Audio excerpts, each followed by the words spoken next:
হরি বল। তাহলে ভক্ত ছাড়া আমাকে আর আনজনে জানে না, জানে কে? একমাত্র আমার যারা ভক্ত, যারা আমার নিয়ে করে বেচা কেনা। হরি বল। তাই গৌর হরি আমার লীলা, একদিকে লীলা করলেন, একদিকে জগৎ জীবকে শিক্ষা দিলেন। এইভাবে দিনের দিনের ন্যায় শশীকলার ন্যায় বয়বৃদ্ধি হতে লাগলেন। ধীরে ধীরে আমার গৌর হরির যখন বয়স হয়ে গেল ৫ম বৎসর, আমার গঙ্গাদাস পণ্ডিতের টোলে ভর্তি করে দিলেন।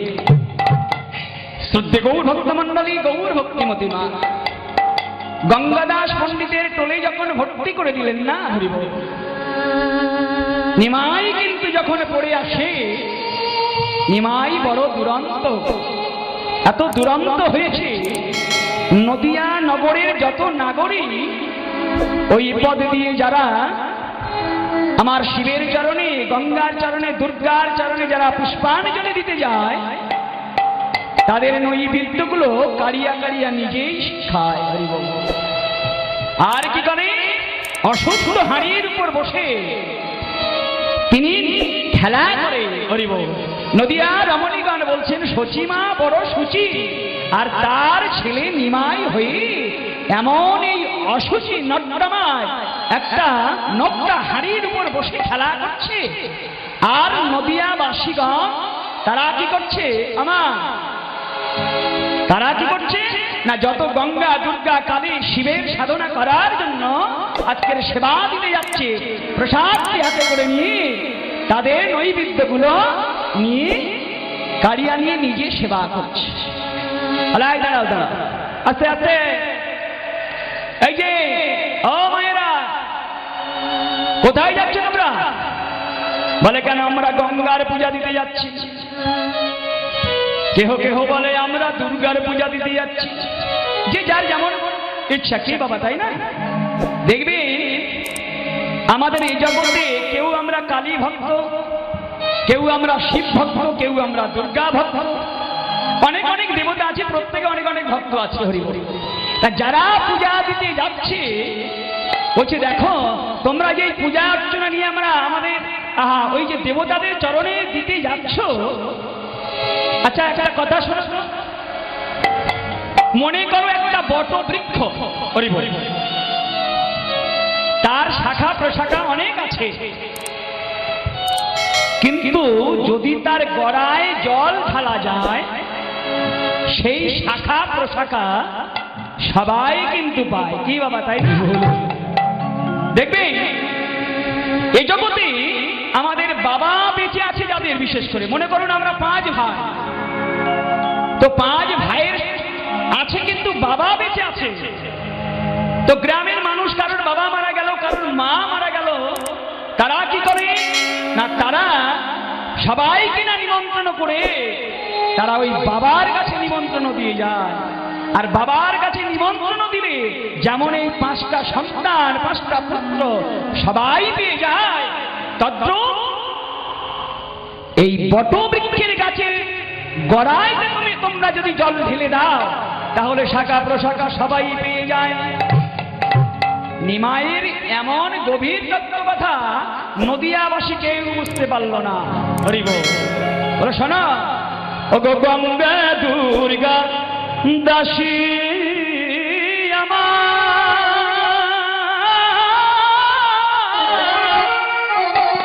হরি বল।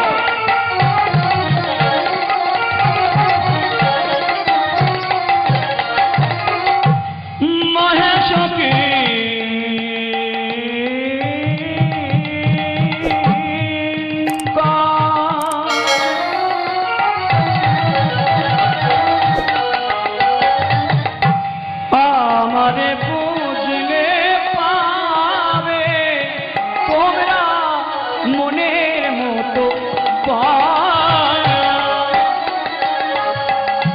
গঙ্গা দুর্গা দাসী আমার,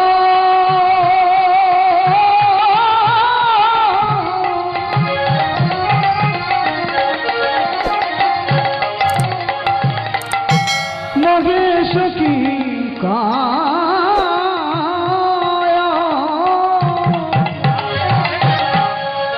আমারে পুজিলে পাবি মনের মতো। গঙ্গা দুর্গা দাসী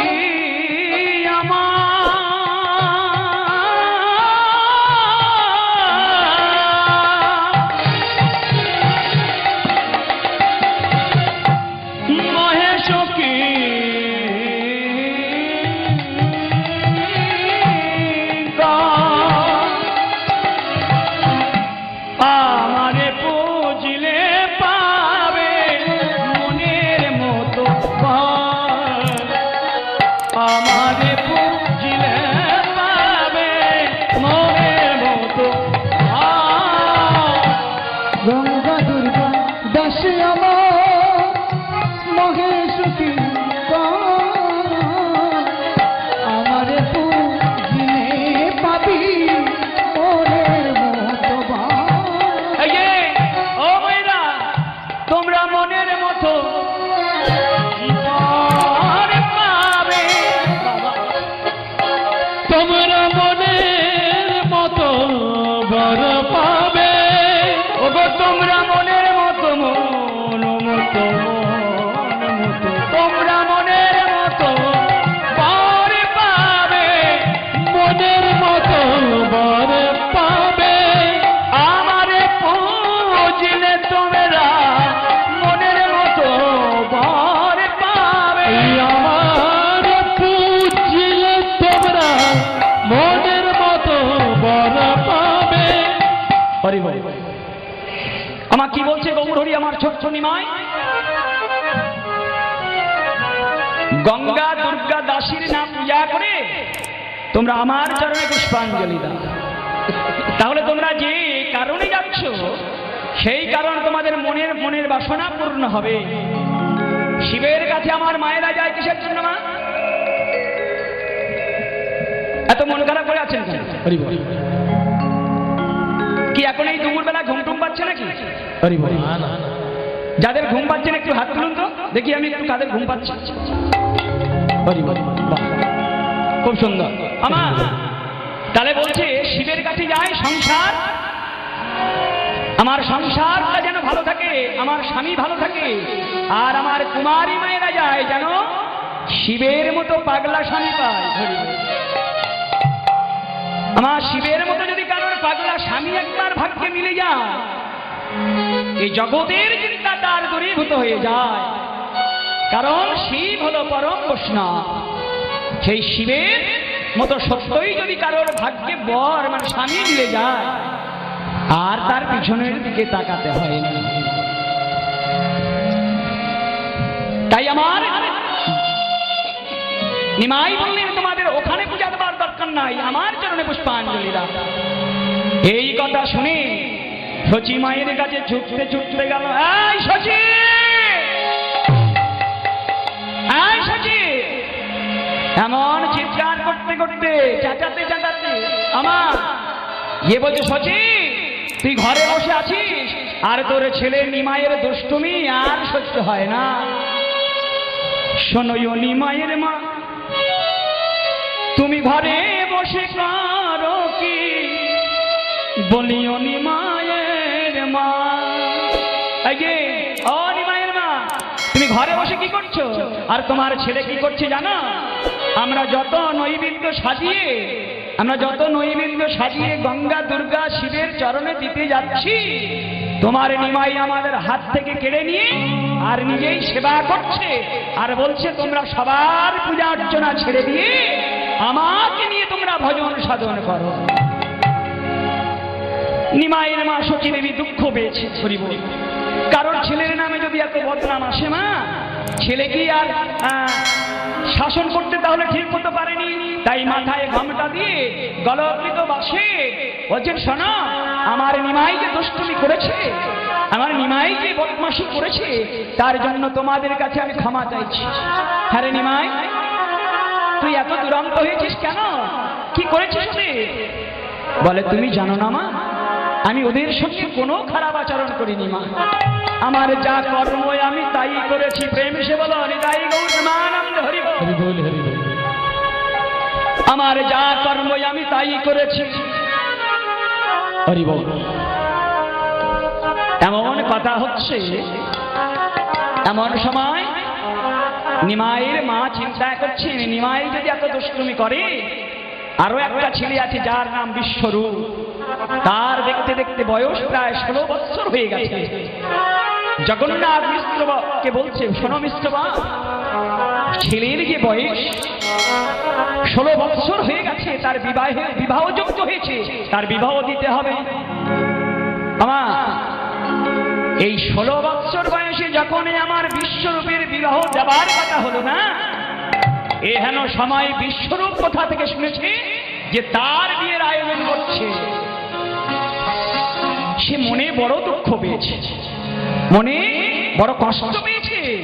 সে মনে মনে চিন্তা করছেন, হায় রে, হরি বল, শিশুকালে ভজে কৃষ্ণ, কৃষ্ণ বাবারে আসে, বাবার আসে, আর যৌবনে ভজে কৃষ্ণ, কৃষ্ণ আসে না আসে, আসে আসে, আর বিদ্যাকালে ভজে কৃষ্ণ, সবাই জমের তারা আসে। তাহলে যৌবনে ভজে কৃষ্ণ, আমার বিশ্বরূপ 16 বছর যখন হয়েছে, সুন্দর যৌবন পূর্ণ হয়েছে, ভজন সাধনা করছে। এই চিন্তা করে অদ্বৈত টোল থেকে সেদিন আর গৃহে ফিরে আসলো না। শচী দেবী চিন্তা করলে যে আমার নিমাই ফিরে এলো গঙ্গাদাস পণ্ডিতের টোল হতে, কিন্তু আমার ছেলে ওই যে বিশ্বরূপ কিন্তু ফিরে আসেনি। তখন শচী দেবী নিমাইকে ডেকে নিয়ে বলছে, নিমাই, তোর দাদা এখনো ফিরে আসেনি, দেখ না বাবা, গিয়ে দেখ না তার কি হয়েছে। আমার যে সন্তান হারিয়ে ফেলে, তার কিন্তু সন্তান হারানোর ভয় কিন্তু সর্বদা। এর আগে শচী দেবী বহু সন্তান হারিয়ে ফেলেছে, তাই আর কারোর হারাতে চাইছে। এমন মা, যে মা আমার শচী দেবী নিমাই পর্যন্ত গর্ভে ধারণ করেছে। এজন্য মাদের নিয়ে একটা আমাদের বাংলাদেশের কবিরা খুব সুন্দর একটা গান লিখেছিল, যে মায়ের সঙ্গে কারোর তুলনা হয়। এই পৃথিবীর শ্রেষ্ঠতম সম্পদ হলো কে না, গর্ভধারিণী মা। এই যে চাঁদের এত সুন্দর রূপ, বলছে এই চাঁদের থেকে আরো সুন্দর হলো আমার মা। হরি বল। তাই কবিতার গরমে দেখলেন কি, হীরা নাকি শুনি সবচেয়ে দামি, সারাক্ষণ করে ঝলম, আমার মায়ের তাহার থেকে অধিক দামি, আমার মায়ের আঁচল। আমি চাঁদকে বলি তুমি সুন্দর না, আমার মায়ের মতো। আকাশকে বলি তুমি মিষ্টি না, আমার মায়ের মতো। মাঝে আমার সবার সেরা, মাঝে আমার সবার সেরা, অনন্তকাল বিরত। আমি চাঁদ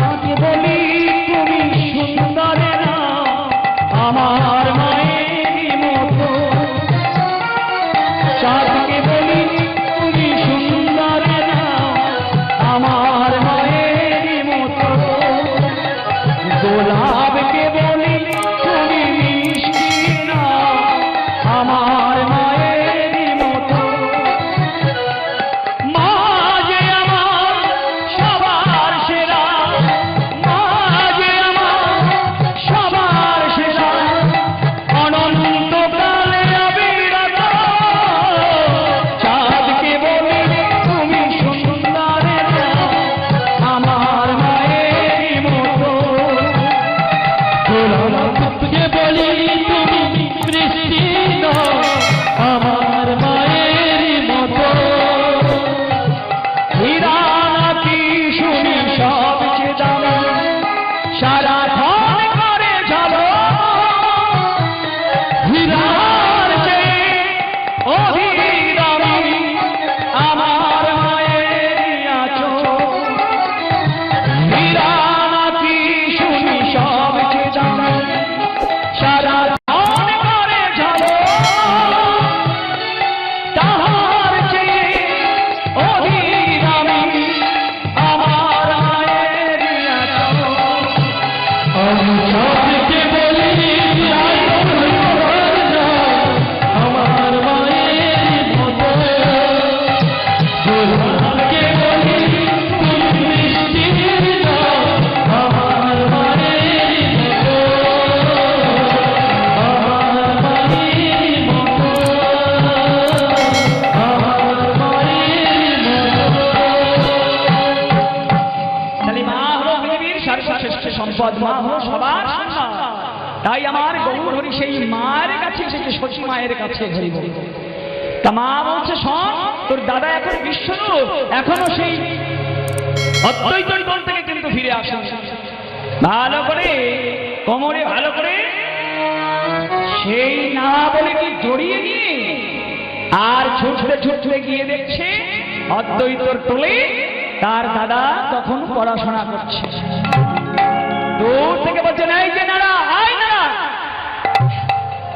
ও ও নারা ভাই, তুমি শুনতে পাচ্ছ না? আমার দাদাকে তুমি এখনো ধরে রেখেছ। বিশ্বরূপ তো থরথর করে কাঁপছে। অদ্বৈতকে যখন নাড়া নাড়া করে ডাকছে না, বিশ্বরূপ থরথর করে কাঁপছে। হরি বল। তাড়াতাড়ি করে গিয়ে অদ্বৈতর চরণ ধরে বলছে, ওগো গুরুদেব, আমার ভাই নাবালক শিশু, তুমি ওর কথাতে কিছু মনে করো না। হরি বল। দাদা তুমি তো জানো না এই নাড়া হলো এই বিশ্বের গড়া, যে তুলসী পত্র গঙ্গা জল দিয়ে আমার এনেছে, এই তো সেই নাড়াই দাদা, তাকে সবে দিয়েছি আমি নাড়া। হরি বল। আমার এখন বলছে সেই নাড়াকে আমি সবে দিয়েছি নাড়া।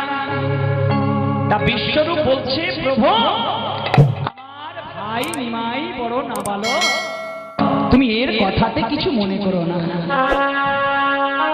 পদকর্তা বলছে, ও যে নাবালক নাবালক নাবালক নাবালক, কারে তুমি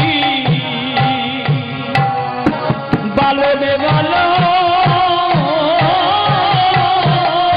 ও যে নাবালক নাবালক, ওগো কারে তুমি বালকে বালক।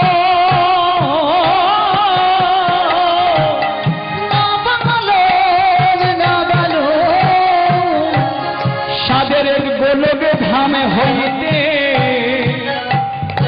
আসিয়াছেন যিনি,